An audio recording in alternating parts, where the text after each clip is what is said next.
Chartered accountants में देखा करते हैं, and it is technically an entry to international taxation. और एंट्री भी नहीं कहूंगा, मैं कहूंगा ये दरवाजा है। मतलब आप एक एंट्री पॉइंट है। अब आप 195 से कितना और अंदर एंटर करना चाहते हैं, कितना डीप डाइव करना चाहते हैं इंटरनेशनल टैक्स में, ये एक प्रोफेशनल की इच्छा है। बट हाँ, ये जरूर है कि सेक्शन 195 एक एंट्री पॉइंट दे देता है। बट सेक्शन 195 में सर्टिफिकेट इशू करना, जो अपरेंटली बहुत सिंपल लगता है, जिसकी वजह से शायद उसकी फीस बहुत कम है, वो इतना सिंपल नहीं है, या अब बिल्कुल ही नहीं लगता है। मेरी एक तो सबसे ये सुझाव है, सजेशन है कि आप सेक्शन 195 में सर्टिफिकेट तभी इशू करें जब आप फैक्ट्स को प्रॉपरली कैप्चर करें और लॉ को पढ़ें, उसके बाद सर्टिफिकेट इशू करें तो वो ज़्यादा बेटर रहेगा। आप एक अच्छा फीस भी ले पाएंगे और तो भी एक बेटर सर्टिफिकेट जा पाएगा। So coming to the presentation, तो 195 हमें क्या क्या प्रोफेशनल अपॉर्चुनिटीज देता है। पहली अपॉर्चुनिटी मुझे लगती है, कोई भी आपके पास आएगी टीडीएस कटना चाहिए, नहीं कटना चाहिए, या कितना कटना चाहिए, so it is a sort of opinion that you give to your clients. Second, opinion देने के बाद आप फॉर्म 3C 15C भी इशू करते हैं, तो इशूएंस ऑफ सर्टिफिकेट हो गया। अगर आपको लगता है कि लो विद होल्डिंग सर्टिफिकेट अप्लाई करना है, कि जितना हम मान लीजिए $1000 सबमिट कर रहे हैं, तो 1600 पे टीडीएस कटना चाहिए, या जो उसका टीडीएस का रेट है वो कम होना चाहिए, सो वन में apply for lower with holding certificate. तो 3 अपरेंट मतलब प्रोफेशनल अपॉर्चुनिटीज हमें सेक्शन 195 देता है। That's why section 195 becomes very important. Consequences for business क्या होते हैं? बैंक पेमेंट रेमिट नहीं करने देता अगर आपके पास 15CB सर्टिफिकेट नहीं है। डिसअलाउंसेस हो जाती हैं अगर टीडीएस प्रॉपर ना डिडक्ट किया गया हो। और फिर penalty tax demand under 201, interest और tax demand under 201 and 201A आ सकता है।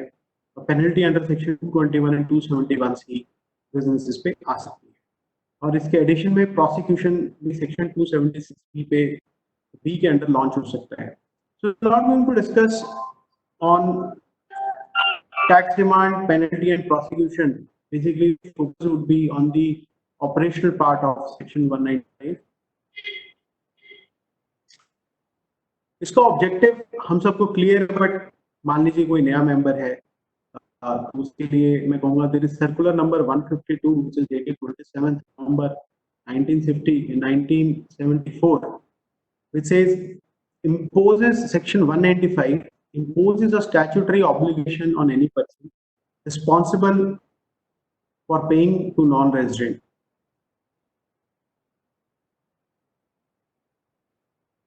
Tax due from non-resident persons is collected at the earliest point of time. वो किसी भी TDS provision का part होता है. And then there are certain unique features. One, no exemption for personal payments. जैसे बाकी sections में कई बार अगर आप personal payment करते हैं तो उस पर TDS नहीं होता. But section 197, 195 में अगर आप कोई personal purpose के लिए भी payment कर रहे हैं तो वो भी TDS provision attract करता है. There is no threshold criteria, जैसे 194J में 30,000 का है, रेंट में क्राइटेरिया है, बट 195 में there is no threshold criteria कि आप चाहे $100 की पेमेंट करें, चाहे आप $10,000 की पेमेंट करें, अगर TDS एप्लीकेबल है उस पर TDS कटेगा। No relaxation based on the legal status of the payer. आप इंडिविजुअल हैं, आप HUF हैं, आप कंपनी हैं, आप पार्टनरशिप फर्म है, सेक्शन 195 में इसका कोई असर, कोई फर्क नहीं पड़ता। बट बेसिकली जब हम 195 में एडमिट कर रहे हैं पेमेंट और टीडीएस हमें देखना है, तो सबसे पहली स्टार्टिंग तो हमारी इनकम टैक्स एक्ट से ही होती है। इनकम टैक्स एक्ट समझने के बाद double taxation avoidance agreement, and double taxation avoidance agreement में अब जो मॉडिफिकेशन आई है वो मल्टीलैटरल इंस्ट्रूमेंट के थ्रू आई है।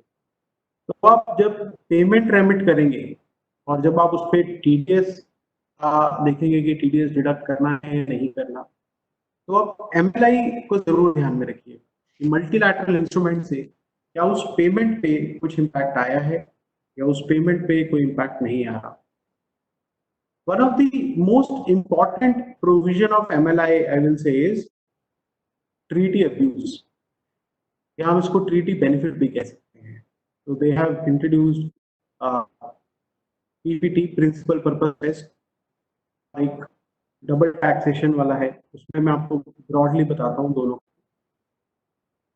अगर ट्रीटी में आप किसी को पेमेंट कर रहे हैं, किसी फॉरेन कंपनी को पेमेंट करते हैं, और जो जो मेन ऑब्जेक्टिव या one of the principal purpose of establishing a company in foreign jurisdiction, अगर वो है, मतलब उसका पर्पस है कि हम किस तरीके से टैक्स अवॉइड करें, तो वहाँ पे डीटीए का बेनिफिट अब नहीं है। तो जब आप किसी कंपनी को पेमेंट कर रहे हैं जो इंडिया से बाहर है, तो ये इंपॉर्टेंट हो जाता है कि आप देखें कि अब वो सिर्फ पेपर कंपनी तो नहीं है, या वो कोई शेल कंपनी तो नहीं है, या जो अरेंजमेंट है उसका ऑब्जेक्टिव ही टैक्स अवॉइड करना तो नहीं है। अगर आपको लगता है कि जो आप पेमेंट कर रहे हैं उसका ऑब्जेक्टिव टैक्स अवॉइड करना है, या आप पेमेंट जिसको कर रहे हैं वो शेल कंपनी है, या वो सिर्फ पेपर कंपनी है, तो कहीं ना कहीं वो एमएलआई के मल्टीलैटरल इंस्ट्रूमेंट के ट्रीटी अब्यूज प्रोविजन से हिट होती है, और ट्रीटी बेनिफिट के प्रोविजन से भी हिट होती है, विच मीन उसको ट्रीटी का बेनिफिट डिनाई हो सकता है। तो सिंपली 195 में डीटीए में बेनिफिट देख के पेमेंट कर दें, तो अब वो व्यू या वो पर्सपेक्टिव नहीं चलेगा। सो कॉमन जो कंपनीज हिट होंगी वो होंगी जिन्होंने ट्रीटी शॉपिंग कर रखी है। तो ट्रीटी शॉपिंग क्या है? मान लीजिए मैं रेजिडेंट हूँ यूके का, और मैं मॉरिशस के थ्रू इंडिया में कोई पेमेंट रूट करता हूँ, and now Indian company let's say gives interest to the Mauritian company, और या डिविडेंड दे रही है, या कैपिटल गेन की ट्रांजैक्शन है, और वो उसका beneficiary we know is sitting in the UK. So the only purpose of routing money to India from Mauritius is to get the treaty benefit between Mauritius and India. उस case में जो Mauritian treaty का benefit है वो deny जाएगा। There are other issues in the MLI also, dual residency के issues हैं, dividend transactions के इश्यूज हैं। तो भी because the topic is not MLI, the topic is 195, I am just giving a flavour. MLI will have impact on DTAs when you are determining whether one should deduct the TTS or one should not deduct the TTS, and what should be the tax rates. So certainly MLI does not carry a tax rate. Tax rates are either given in the Act or in the DTA. So relevant sections around 195. So whenever you are opining, or whenever you are taking a stand that what should be the tax rate, and first of all transaction is chargeable to tax in the Act or not, तो ये 5-6 sections हैं जिन पे हमें command बनानी पड़ेगी। Section 4, section 5, section 9, section 197, 201, 201, 88, 288. So section 9 out of all becomes very important because deemed to accrue or rise in India का जो मतलब समझाया है वो सेक्शन 9 में दे रखा है। And if some payment is deemed to accrue or rise in India, it becomes chargeable to tax in India. And if it is chargeable to tax in India, उस पे TDS डिडक्ट होता है। और आप मान लीजिए कोई पेमेंट कर रहे हैं वो सेक्शन 9 में ही चार्जेबल टू टैक्स नहीं है, तो हम डीटीए में नहीं जाएंगे। So DTA can not make something non taxable as taxable. मतलब अगर कोई चीज हमारी एक्ट में टैक्सेबल नहीं है, कोई सेक्शन 9 में टैक्सेबल नहीं है, कोई सेक्शन 5 में टैक्सेबल नहीं है, तो डीटीए उसको टैक्सेबल नहीं बना देगा।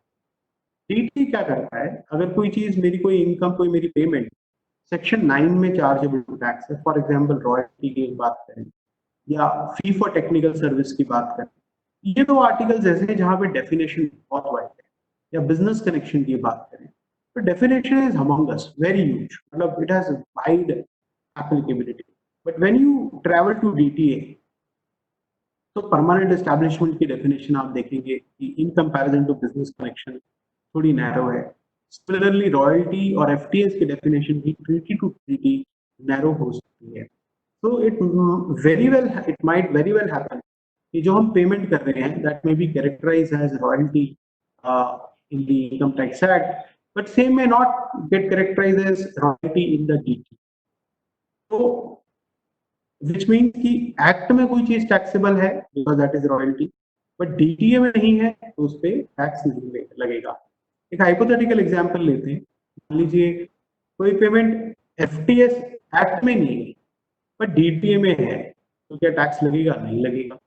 सो द पॉइंट इज कि whichever बेनिफिशियल प्रोविजन जो हम बचपन से पढ़ते आए हैं, जब से इनकम टैक्स हमारा है सेक्शन 1991 के प्रोविजंस हैं दैट दे आर वो बेनिफिशियल प्रोविजन, जो भी बेनिफिशियल प्रोविजन है वो टैक्स पेयर चूज कर सकता है।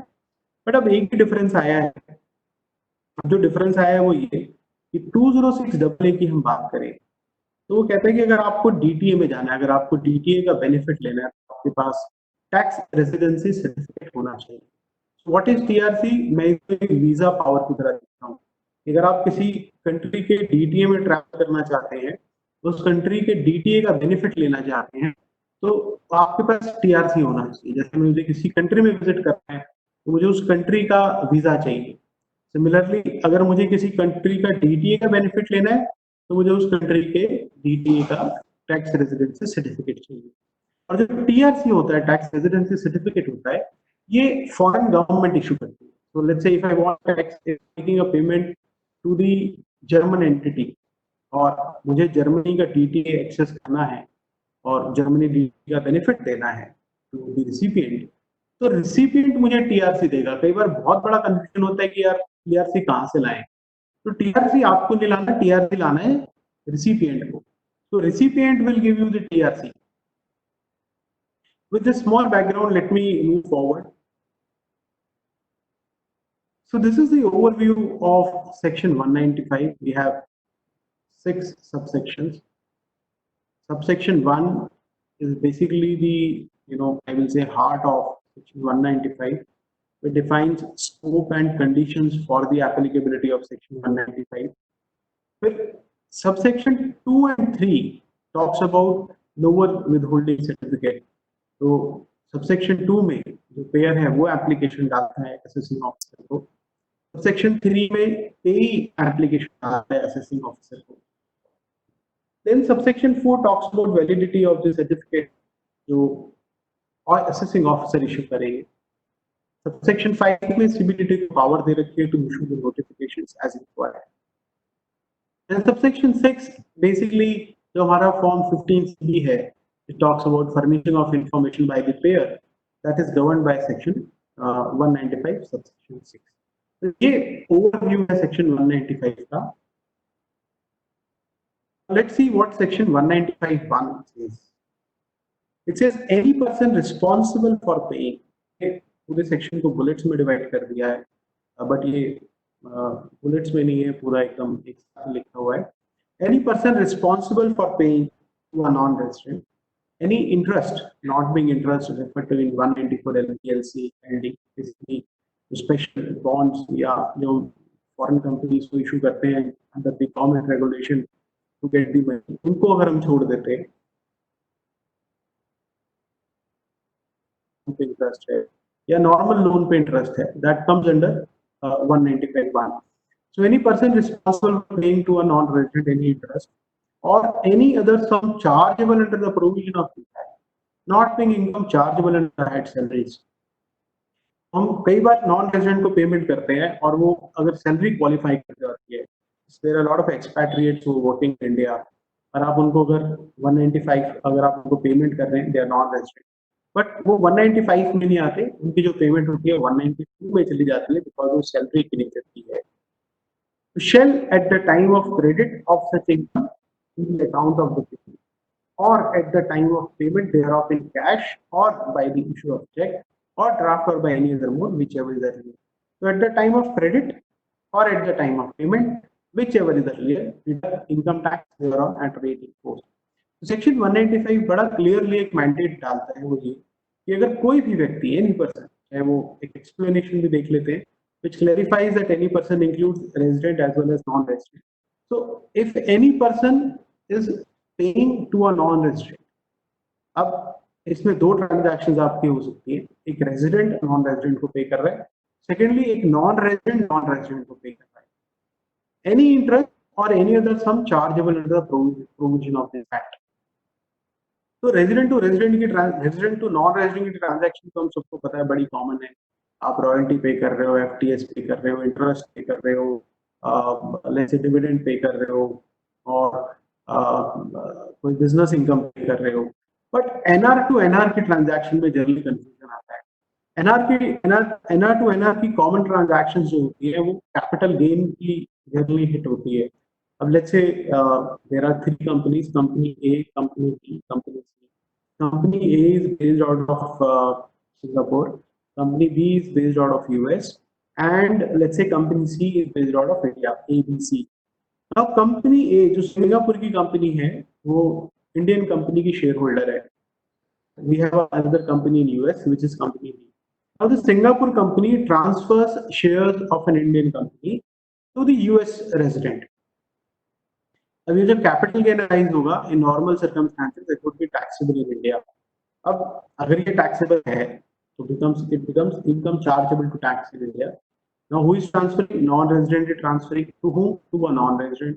एक सिंगापुर का टैक्स रेजिडेंट यूएस के टैक्स रेजिडेंट को ट्रांसफर कर रहा है, और फ्रॉम इंडिया परस्पेक्टिव दोनों ही नॉन रेजिडेंट है, तो उन पे भी सेक्शन 195 लग जाएगा। Which means जो पेयर है, नाउ इन दिस केस में पेयर कौन हुआ? इसमें पेयर हुआ the US resident. US resident is paying money to whom? To Singapore. अब टीडीएस की रिस्पॉन्सिबिलिटी किस पे आएगी? यूएस पे आएगी। So this what section 195 subsection 1 is saying. Any person responsible for paying to a non-resident any interest, any other sum chargeable provision of this act shall at the time of credit of such income to the account of paying or credit shall at the time of credit or payment whichever is earlier deduct income tax thereon at the rate in force. तो इसमें important word है any other sum chargeable under the provision of this act. So which means कि जब आप पे कर रहे हो तो कब हम टीडीएस की लायबिलिटी देखेंगे? अगर मान लीजिए आपने गुड्स परचेज करे तो हम गुड्स पे टीडीएस नहीं काटते, बट आपने सर्विसेज रिसीव करी हम उस पर टीडीएस काटते हैं। ऐसा क्यों? बिकॉज जो गुड्स की ट्रांजैक्शन है, जो मैंने फॉरेन कंपनी से गुड्स परचेज करे, उन पे generally because they are business income and in absence of permanent establishment in India, TDS के प्रोविजन 195 में अट्रैक्ट नहीं करती, क्योंकि those payments are not chargeable to tax in India. But when you remit a fee for technical service या royalty remit करते हैं, FTS and royalty are taxed on a gross basis, even in the absence of permanent establishment. Which means कि because the service are utilized in India और India से payment हो रही है, it becomes deemed to accrue in India and the amount becomes chargeable to tax in India. That's why उन पे TDS हम deduct करते हैं। अब सबसेक्शन 2 कई बार डिस्प्यूट का सेक्शन बनता है कि when you are remitting the money to the foreign company या नॉन रेजिडेंट और आपको लगता है पूरे सम पे तो TDS नहीं डिडक्ट करना चाहिए। As I said, there are subsection 2 and subsection 3 which says one can approach assessing officer. In subsection 2, payer can approach assessing officer. And in subsection 3, payee can approach assessing officer. But ये कब करना है? क्या हर case में हमें approach करना है या हमारे पास रीजनेबल ऑप्शन है to go to the assessing officer? वो एक बार समझ लेते हैं and then we'll do some case studies. Subsection 1 हमने पढ़ा, अब हम सबसेक्शन 2 रीड करते हैं। Where the person responsible for paying any such sum chargeable under this act.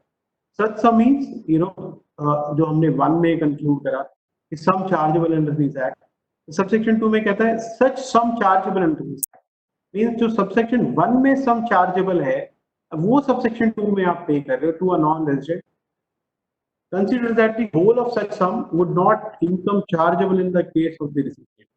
He may make an application to determine the appropriate portion of such sum chargeable, and upon such determination, tax shall be deducted under subsection 1. Only that portion, the sum is so chargeable.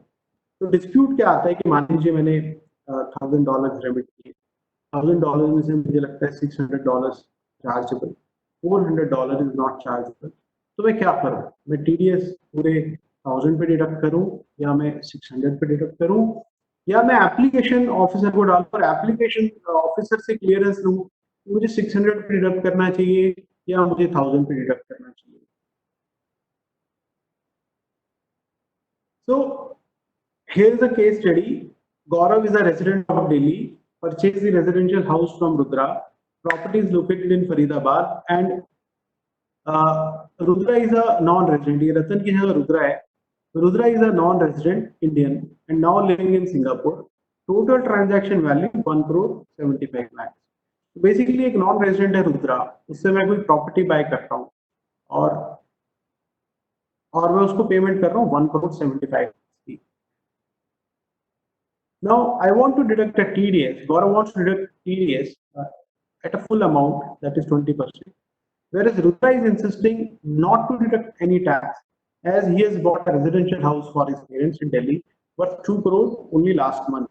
अब इसमें क्या dispute है? मैं पूरे 0.2 करोड़ पे 1 crore 75 lakh के TDS deduct करना चाहता हूँ.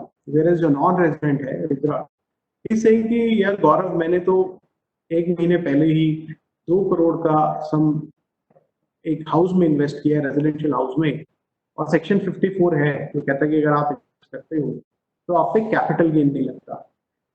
विच मीन्स मैंने अपना सारा का सारा सम एक ऑलरेडी प्रॉपर्टी में इन्वेस्ट कर दिया, तो अब आप मुझ पे टीडीएस नहीं काटिए.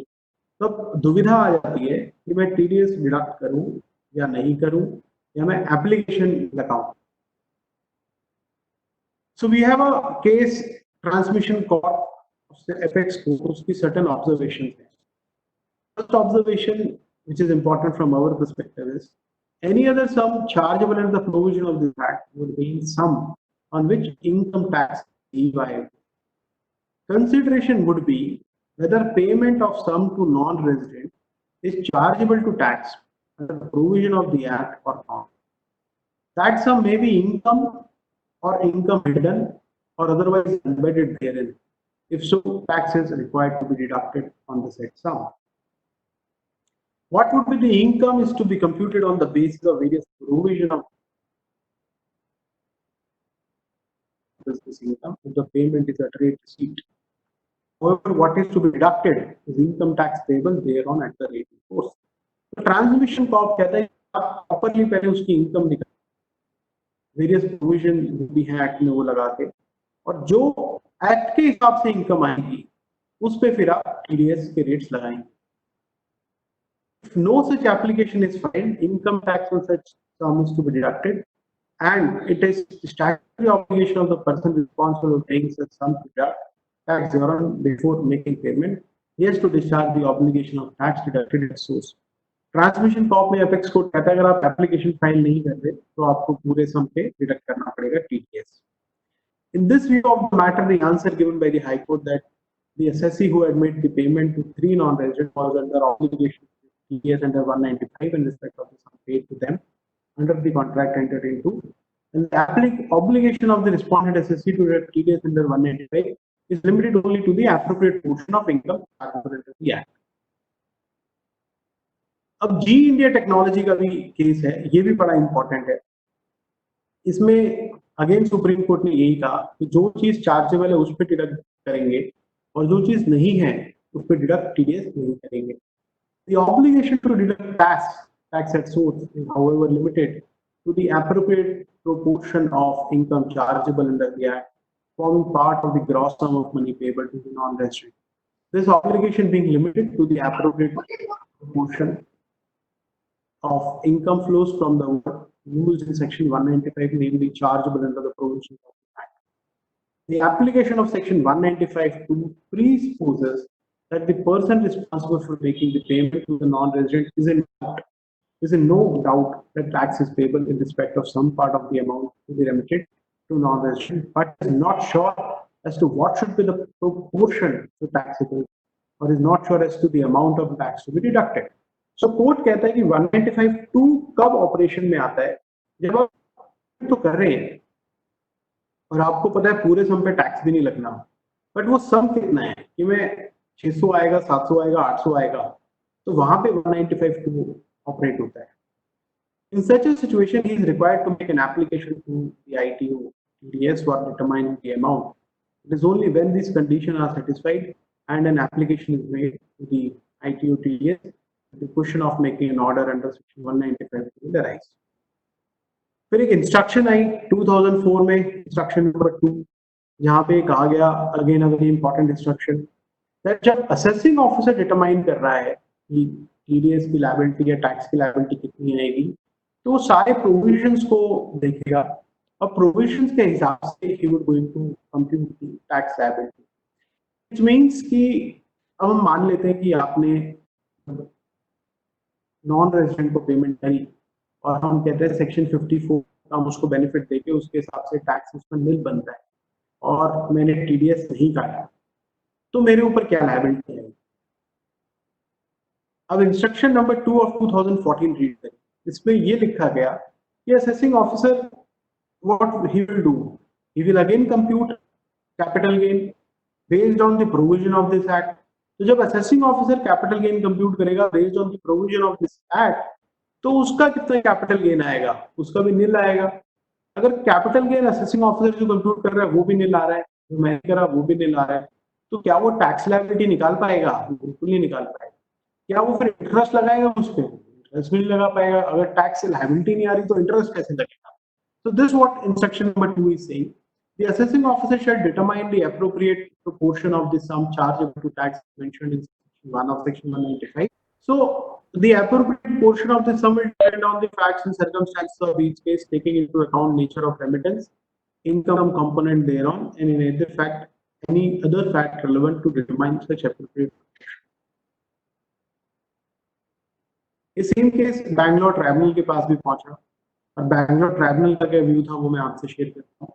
In the present case, from the date of payment, Wendy's were aware that the amount would qualify for exemption under section 54 because the vendor has already made investment in purchase of the house property.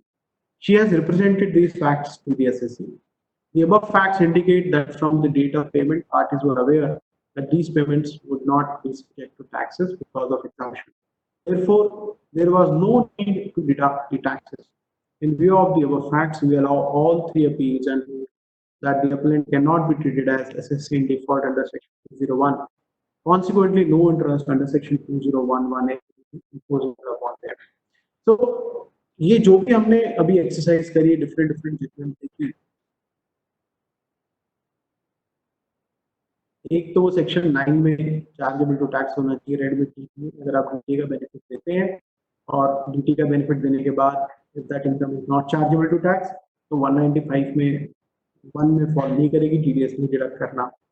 आप मान लीजिए कोई income मेरी fall करती है और उसमें मुझे पता है कि नहीं मेरा टैक्स 10 रुपए पे ही बनेगा, 90 रुपए पे नहीं बनेगा, तो मैं टीडीएस 10 के हिसाब से काटूंगा, 100 के हिसाब से डिडक्ट नहीं करूंगा। But one needs to be sure, अगर आप श्योर नहीं है, आपके पास प्रॉपर डॉक्यूमेंट्स नहीं है, प्रॉपर बैकअप नहीं है, तो फिर हवा में कुछ मत करिएगा, then you go with the full amount and deduct.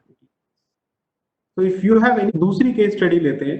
There is a Dutch holding company GmbH which deputed Mr. Paul to its Indian subsidiary Asia Manufacturing Private Limited based out of Faridabad, Haryana. Mr. Nitesh F&A head has approached you to know the tax implication under chapter 17B of the Act with regard to salary payment of Mr. Paul. एक Mr. Paul Indian subsidiary में है, who is a non-resident।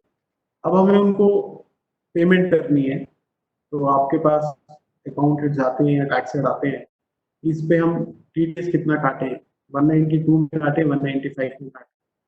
तो अगर हम salary payment कर रहे हैं तो हम जनरली कहते हैं कि 192 में टीडीएस डिडक्ट करेंगे। बट व्हाट बिकम्स इम्पोर्टेंट कि क्या वो एक्चुअली में सैलरी है? तो वो सैलरी कब होगी? जब वो आपका एम्प्लॉय होगा,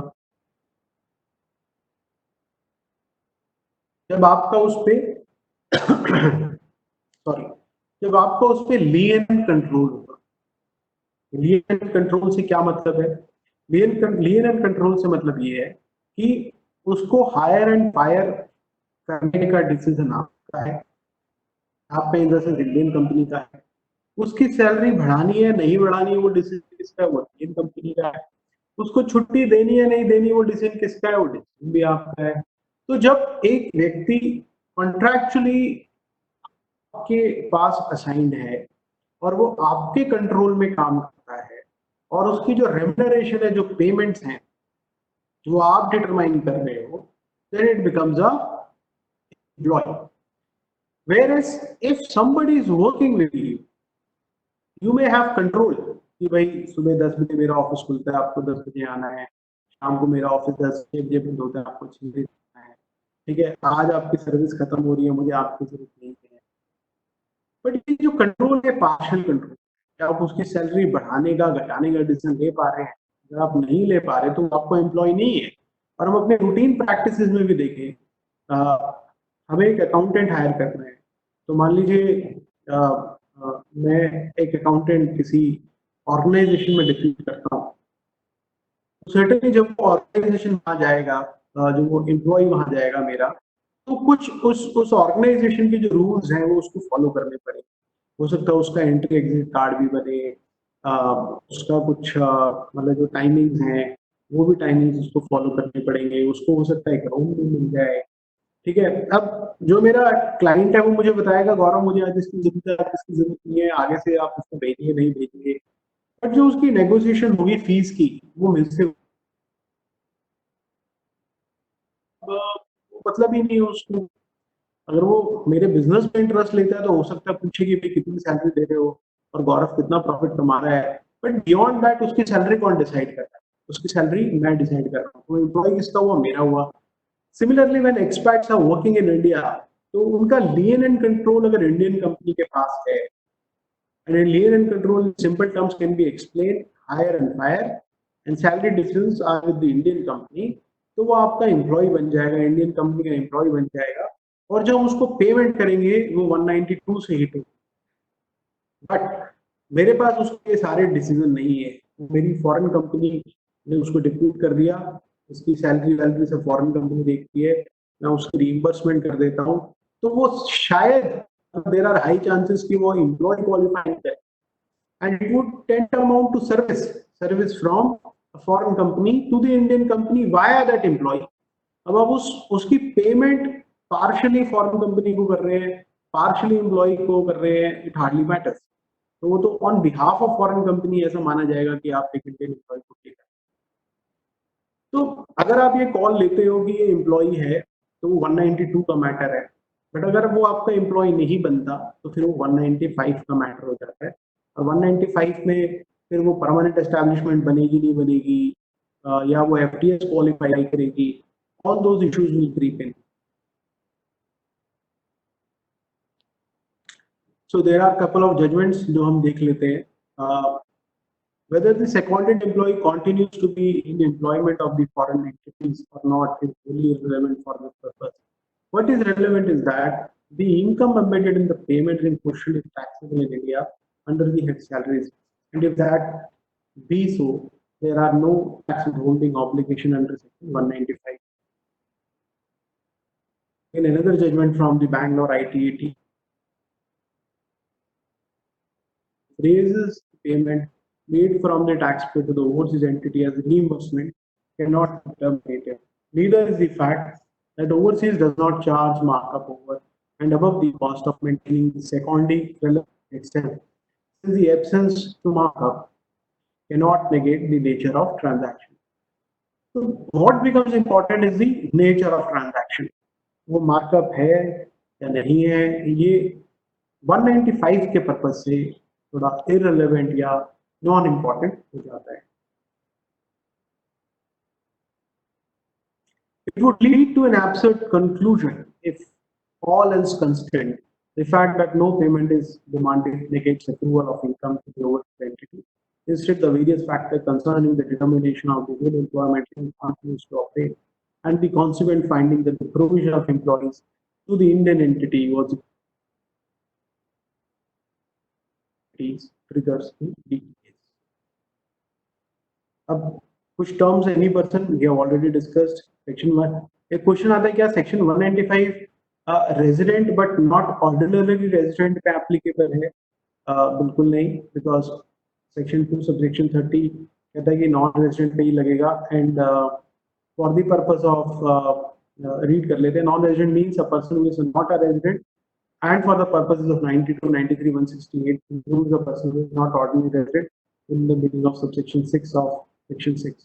For 195, it only means non-resident. So let's take another case. Let's say Indian company making payment project office of a foreign company in India. अगर एक NSP में एक इंडियन कंपनी का ऑफिस है, NSP में ही प्रोजेक्ट का भी ऑफिस है, project office of a foreign company. तो आप India to India payment remit कर रहे हैं, INR में रेमिट कर रहे हैं, क्या उस पर TDS अंडर सेक्शन 195 आएगा? बिल्कुल आएगा जी, बिकॉज ये जो पेमेंट है ये नॉन रेजिडेंट को है। सेक्शन 195 सिंपली कहता है कि any person making payment to the non resident. Project office Mohit भाई, रिइंबर्समेंट पे मैं एक अलग से भी डिस्कशन कर रहा हूँ, तो टुवर्ड्स द एंड रिइंबर्समेंट को दोबारा से डिस्कस करेंगे। Project office is non resident and the section 195 is applicable. It's an Indian company making payment to the agent of foreign company, whether 195 is applicable or not, and agent is an Indian agent. So whenever you are making payment to the Indian agent steps into the shoes of foreign company. So agent would be treated as basically payment would be treated as payment to non-resident, and section 195 will come into the picture. What if someone is a tax resident in India and a Bhavi Kachari also? से आप किसको पे कर रहे हैं, वो कहता है कि मैं इंडिया का भी रेजिडेंट हूँ और मैं सिंगापुर का भी रेजिडेंट हूँ, तो आप उसको क्या मानोगे, रेजिडेंट मानोगे, नॉन रेजिडेंट मानोगे? तो इसमें कोर्ट ने ऑब्जर्व किया कि हम उसको रेजिडेंट मानेंगे। When to check the status of pay? जब आप किसी को पे करते हैं तो 195 पर्पज से वो रेजिडेंट है, नॉन रेजिडेंट है, वो कब दें? At the time of payment or at the time of credit, whichever is earlier. Rate in force is given in section 2. Exchange rate, TT buying rate लेना है हमें. If let's say you forgot to deduct TDS at the time of provision, आपने provision बनाया और आप TDS deduct करना भूल गए, तो क्या करेंगे? तो पेनल्टी आ जाती है, इंटरेस्ट भी आ जाता है। उससे बचने के ये कुछ उपाय हैं, बट ये आप ये मानिएगा कि ये अगर आप फंस जाए तभी यूज करें, इन जनरल ये जजमेंट्स यूज ना करें। तो कुछ ट्रीटीज में वर्ड यूज होता है पेड, विच मीन्स अगर वो पेड है तभी वो टैक्स लायबिलिटी अट्रैक्ट करेगी, अगर वो पेड नहीं है, सिंपली प्रोविजन है, तो वो टैक्स लायबिलिटी अट्रैक्ट नहीं करेगी। तो ये कुछ जजमेंट्स हैं, 4 जजमेंट्स हैं जहां पे ये कहा गया कि प्रोविजन के टाइम पे टीडीएस एप्लीकेबल नहीं होगा, पेमेंट के टाइम पे होगा। वाई? बिकॉज प्रोविजन के जब आप प्रोविजन कर रहे हो तो under the treaty that income does not become chargeable to tax. Reason because treaty कहती है कि कब टैक्स होगा, जब पेमेंट होगी। तो पेमेंट तो उस साल हुई नहीं तो टीडीएस कटेगा नहीं, तो टीडीएस कब कटेगा? जब पेमेंट होगी। तो पेमेंट कब हुई? अगले साल हुई। तो इन जजमेंट्स में इस चीज को अपहेल्ड करा गया, बट मेरी आपसे ये गुजारिश है, इन जजमेंट्स को आप तभी यूज करें जब कहीं फंस जाए, प्रोविजन पे टीडीएस काटना डिडक्ट करना भूल गए, तो फिर ट्रीटी टू ट्रीटी किसी ट्रीटी में जजमेंट्स लगेंगी, हो सकता है किसी ट्रीटी में ना लगे, तो आपको ट्रीटी और प्रोविजन चेक करने पड़ेंगे।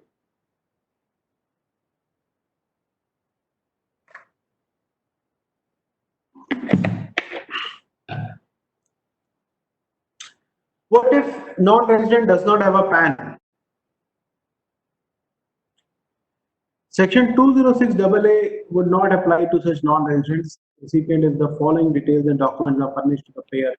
237 BC inserted by notification 53 of 2016।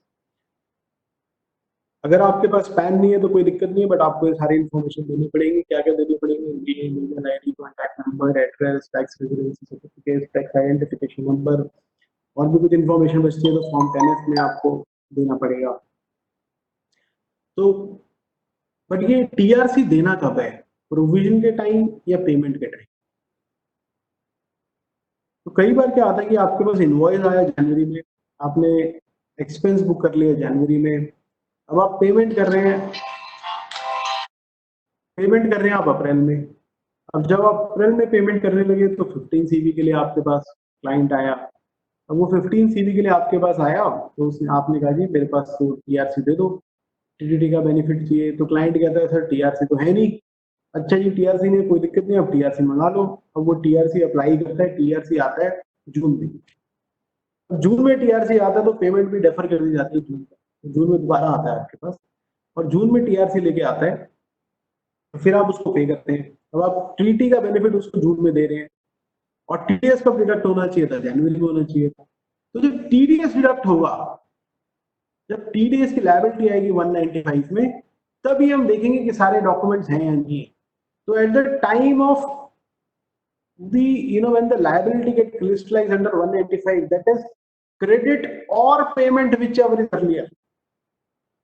तो उस टाइम अगर प्रोविजन बनाते वक्त जब आपने एंट्री पास करी अपनी बुक्स में क्रेडिट दिया उसको, उस टाइम अगर आपके पास टीआरसी नहीं है तो फिर आप उसको टीआरसी ट्रीटी का बेनिफिट नहीं दे पाएंगे। तो ये हालांकि नॉर्मल प्रैक्टिस में यही चलता है कि जब 195 इशू 15 सीबी इशू होना है तब उससे ले लो, but technically it is linked to the creation of liability.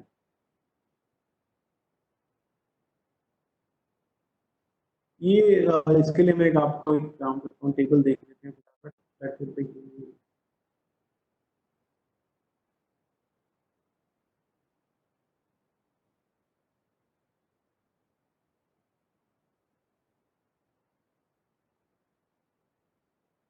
ये कंपैरिजन है 195(2), 195(3) और 197 का। 195(3) में पेई एप्लीकेशन करता है, 197 में पेयर एंड पेई दोनों एप्लीकेशन कर सकते हैं। 195(2) में फॉर डिटरमाइनिंग प्रोविजन है जो हमें याद रखना है। प्रैक्टिकली हम काफी बार इसको पेमेंट से रिलेट करते हैं, but it is not relatable to the payment, rather it is relatable to incident whichever is earlier. और ये 195(6) में आ जाते हैं।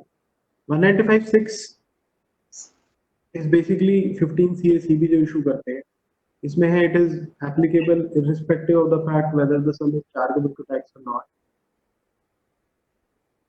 तो आपकी पेमेंट टैक्सेबल है या नहीं है उस पर आपको इन्फॉर्मेशन देनी पड़ेगी।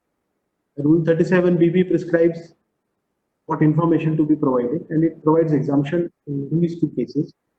If individual is making a payment under automatic rule, and if remittance is the nature specified in column number 3. So basically जो आपकी goods की transaction है, for example, there are a lot of transactions that are in column number 3. अगर आप उनमें से किसी में पेमेंट करते हैं तो आपको फिर जो इन्फॉर्मेशन है वो नहीं देनी पड़ेगी। तो क्या इन्फॉर्मेशन देनी है वो देख लेते हैं, या कौन से पार्ट फॉर्म के एप्लीकेबल होंगे। If the amount paid is chargeable to tax and the total amount paid to such person is less than 5 lakh, तो पार्ट ए ऑफ 15C जाता है। If you are paying which is chargeable and the total amount paid to such person is more than 5 lakh, तो या तो आपने certificate apply करा होगा या नहीं करा होगा। अगर आपने सर्टिफिकेट अप्लाई करा होगा तो certificate along with part B of form 15CA। अगर सर्टिफिकेट अप्लाई नहीं करा तो आप सी के certificate and part C of 15CA submit करेंगे। If the amount which you are remitting is not chargeable to tax, neither it is covered under the exemption, so part D of form 15CA file. जब आप 15CB issue करते हैं तो उस time हमें किन किन चीज़ों का ध्यान रखना है। You must see the copy of agreement, emails and other correspondences, facts finding, जिस नेचर की पेमेंट कर रहे हैं उसके लिए गूगल या वेबसाइट पे जाके, कंपनी की वेबसाइट पे जाके उसकी अंडरस्टैंडिंग डेवलप कीजिए। बिकॉज आज की डेट में कुछ पेमेंट सिंपल है, बट बहुत सारी पेमेंट जो है वो टेक्नोलॉजी से रिलेटेड है। तो जब टेक्नोलॉजी को समझना है तो बिना गूगल पे जाए टेक्नोलॉजी को समझना बड़ा मुश्किल हो जाता है। यूट्यूब पे जाए, अब जब तक आप वहाँ जाएंगे नहीं, एग्रीमेंट्स नहीं पढ़ेंगे, हो सकता है हम पेमेंट की करेक्टराइजेशन में गलती करते हैं और जिससे टैक्स इम्पैक्ट। फिर टैक्स लायबिलिटी एक्ट में देखिए, टीआरसी लीजिए, टीआरसी के साथ साथ वो जो एमएलआई वाला मैंने आपको प्रोविजन बताया, one of the most important anti abuse rules of treaty, and one of the anti abuse important anti abuse is treaty shopping. कहीं कोई ट्रीटी शॉपिंग में इन्वॉल्व तो नहीं है। अगर ट्रीटी शॉपिंग में इन्वॉल्व है देन उसको डीटी का बेनिफिट नहीं मिलेगा। नो पी सर्टिफिकेट एमआरएल ले सकते हैं, बट ये सब चीजें आप अपनी तरफ से भी चेक करिए गूगल पे जाके कि जिसको आप पेमेंट कर रहे हैं उसका कोई ब्रांच ऑफिस का एड्रेस तो इंडिया में नहीं आ रहा। अगर आ रहा है तो क्या पेमेंट उससे रिलेटेबल है या नहीं। तो ये सारी चीजें एक फैक्ट फाइंडिंग एक्सरसाइज है जिसपे आपको टाइम लगाना पड़ेगा। तो मतलब हम कैसे करते हैं, हम जनरली पेमेंट्स को दो पार्ट्स में डिवाइड कर लेते हैं। अगर कोई क्लाइंट हमारे पास नया है, कोई पहली बार आया है, तो we prefer to make a opinion. हम एक ओपिनियन डॉक्यूमेंट बना लेते हैं, मेमोरेंडम बना, वो इंटरनल सर्कुलेट भी करते हैं टीम को। टीम कोई भी 15 सीवी पे काम करे, बट अगर उसके पास वो मेमोरेंडम है और जब नेक्स्ट 15 सीवी आया सिमिलर नेचर का, और अगर वो फैक्ट्स उस मेमोरेंडम से सब्सक्राइब करते हैं, टैली करते हैं, तो फिर जो हमने उसमें ओपिनियन ले रखी है उसके बेसिस पे 15 सीवी शूट। बट मान लीजिए अगर फैक्ट्स डिफरेंट हैं, तो सर्टेनली फिर रिविजिट करना पड़ेगा ओपिनियन, इस पे क्या टैक्स लाइबिलिटी आएगी नहीं आएगी। तो जब आप ऐसे इंफॉर्मेशन मेमोरेंडम या ओपिनियन मेमोरेंडम, वो सिर्फ आपको ही हेल्प नहीं करता, आपकी टीम को, आपके क्लाइंट को भी हेल्प करता है। और in case if there is any disturbance और in case there is any change, वो जल्दी रिफ्लेक्टेड है।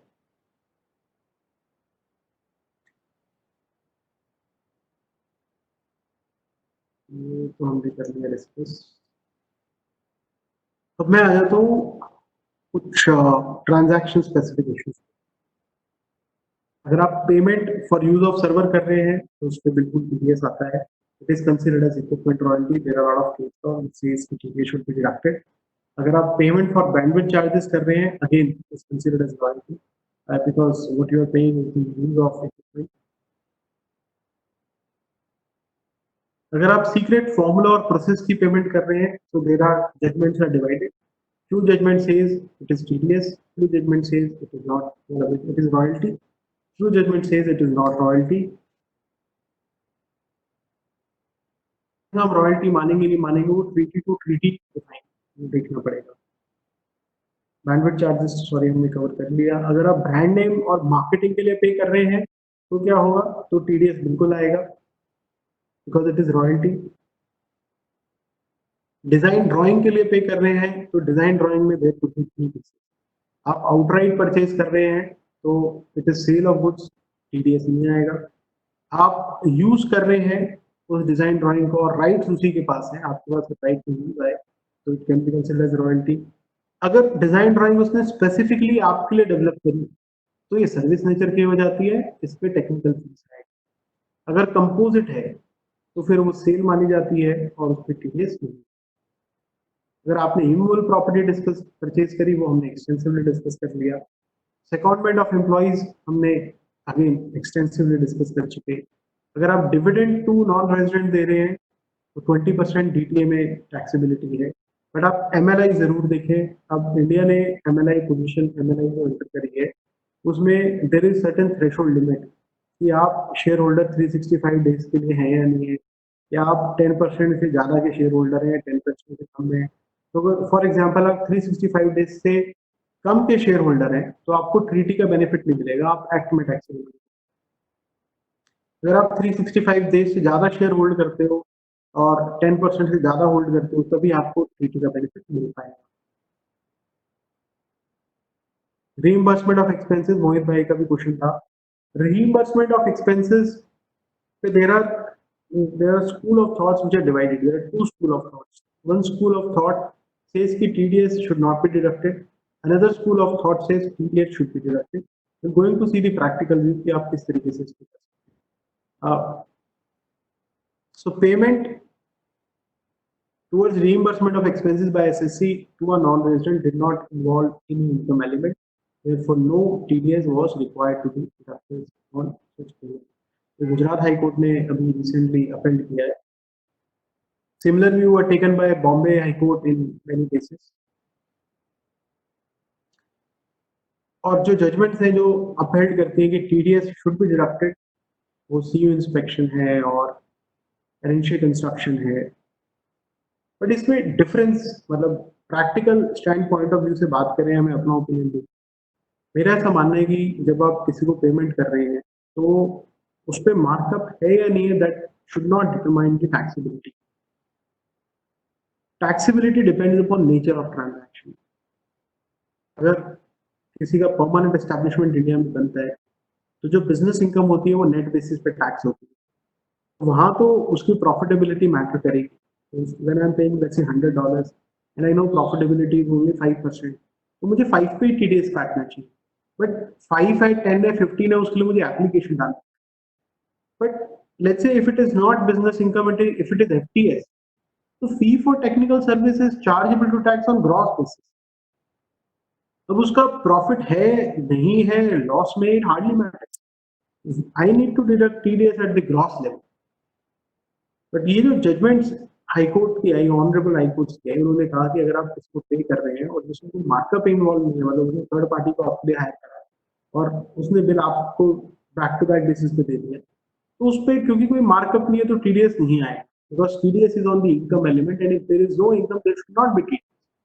मुझे ऐसा लगता है कि अगर हम ऐसा करेंगे तो सारी ट्रांजैक्शन ऐसे शुरू होने लग जाएंगी. I will open a conduit company in foreign land, या मेरे हेड ऑफिस को जो सर्विस देनी होगी वो किसी और को हैंड करेगा. तो third party will render service to me directly but raise invoice on the head office, और हेड ऑफिस या पेरेंट कंपनी मुझ पे इनवॉइस रेज करेगी. तो मैं कहूंगा क्योंकि हेड ऑफिस का कोई मार्कअप नहीं है तो I should not withhold the TDS. तो इस तरीके से बहुत सारी पेमेंट्स जो है हमारी टैक्स रेट से भाग. So I am of the view कि आप बेसिक नेचर देखें पेमेंट. अगर आप उस व्यक्ति को डायरेक्ट पेमेंट करते जो आप अभी अपनी पेरेंट कंपनी या किसी अपनी होल्डिंग कंपनी या ग्रुप कंपनी को कर रहे हैं, तो क्या डिफरेंस आता है. अगर मैं जिसको पेमेंट अगर मैं उस व्यक्ति को डायरेक्ट करता और उस पर मुझे TDS काटना पड़ता, मुझे ऐसा लगता है कि हमें TDS डिडक्ट करना चाहिए. अगर मैं पेमेंट कर रहा हूँ और उस पर मुझे TDS अदरवाइज भी नहीं काटना था, तो रिइंबर्समेंट ऑफ होटल बिल्स है, ट्रैवल है, उस पर TDS नहीं डिडक्ट होगा, तो आप इस वाली रिइंबर्समेंट पे TDS नहीं काटेंगे. बट कोई और रिइंबर्समेंट है, टेक्निकल सर्विस फी की रिइंबर्समेंट है, सॉफ्टवेयर फी की रिइंबर्समेंट